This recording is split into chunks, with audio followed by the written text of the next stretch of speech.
వీళ్ళ కిందట రాజకీయంగా దీన్ని అందరినీ తీసుకొని రావడం జరిగింది. అదే సగం దరిద్రము.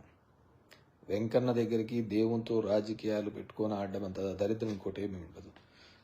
అదేవిధంగా మీరు ఈ ఈ ప్రవచనాలు చెప్పేవాళ్ళు కూడా చాగంటి వాళ్ళు కావచ్చు, మిగతా వాళ్ళు కావచ్చు, ఒక సిస్టమ్కి ఆ రోజు పోకపోతే ఇంక ఏదో మొత్తం అంతా నాశనం అయిపోతాము, మనమంతా ఇంక బతికి కూడా వేస్ట్ అనే విధంగా చేయడంతోనే భక్తులు ఆ నమ్మకంతో ఎక్కువగా జనం దగ్గరికి పోతున్నారు.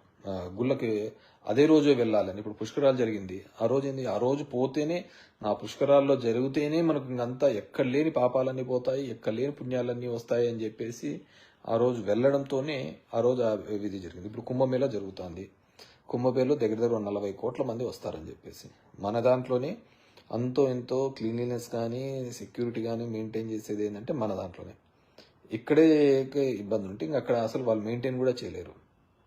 కానీ ఏం చేస్తాం, మనం అందరం వేల మంది పోతా అంటాం, ట్రైన్స్ పోతూ అంటాము. మనకందరికీ ఒక మైండ్లోకి ఎక్కిస్తారు. ఏమని ఎక్కిస్తారు, ఆ రోజు మీరు పోయినారా పోయినట్టు, లేదా లేనట్టు, మీరంతా నాశనం అయిపోతారు అనే పద్ధతిలో చెప్తూ ఉంటారు ప్రవచనాల్లో కూడా. అది చాలా తప్పు. డెఫినెట్గా వెళ్ళాలి. వెళ్ళినప్పుడు ఎప్పుడు క్రౌడ్ తగ్గుతుంది, ఎప్పుడు వెళ్తుంది అని అందరూ ఫస్ట్ డేనే వెళ్ళాలని ఏం లేదు. ఎప్పుడు వెళ్తుందో ఆ రోజు వెళ్తే చాలా బెటర్ అనేది నా అభిప్రాయం. సో ఎందుకంటే గతంలో జరిగిన సందర్భాలన్నీ మనం చూసినాం కాబట్టి, ఆ టెంపుల్స్కి వెళ్ళినప్పుడు కావచ్చు, అదే రోజు వెళ్ళాలనుకునే తాపత్రంతో మనం అందరం ఎక్స్పెక్ట్ చేస్తాం లక్షల మంది వస్తూ ఉంటారు. ఇప్పుడు కుంభమేళకు 40 కోట్ల మంది వస్తారని ఒక ఎస్టిమేషన్.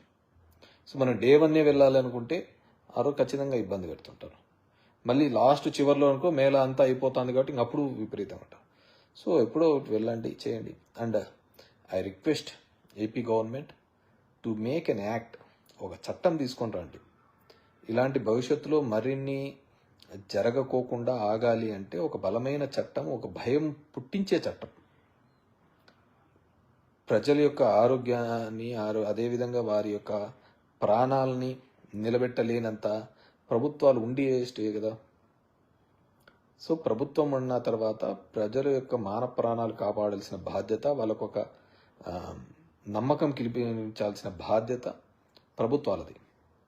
సో ఆ ప్రభుత్వాలది ఆ నమ్మకం కలిగించాలి అంటే డెఫినెట్గా ఒక మంచి చట్టాలు తీసుకొని రావాలి. ఇలాంటి సందర్భంలో ఏ విధంగా క్రౌడ్ మేనేజ్మెంట్ చేయాలి అని.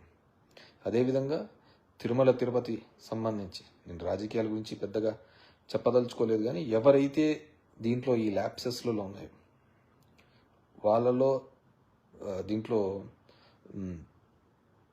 ఏ విధంగా వారి మీద చర్యలు తీసుకోండి, క్రిమినల్ చర్యలు తీసుకోండి. దయచేసి క్రిమినల్ యాక్షన్స్ తీసుకుంటేనే భవిష్యత్తులో అందరికీ కానీ ఒక భయం అనేది ఉంటుంది. అది ఏ ఈవెంట్ చేసినా, అది సినిమా ఈవెంట్ చేసినా, పొలిటికల్ ర్యాలీ ఈవెంట్ చేసినా, లేకుంటే టెంపుల్స్ దగ్గర మెయింటెనెన్స్ తగ్గిపోయినా ఖచ్చితంగా ఓన్లీ అదేదో శాఖాపరమైన చర్యలు కాకుండా డెఫినెట్గా వాళ్ళ మీద క్రిమినల్ యాక్షన్స్ తీసుకోవాలని చెప్పేసి కోరుకుంటున్నాను. ఓం నమో వెంకటేశాయ, ఓం నమో శివాయ, and happy Sankranti to everyone. Thank you very much.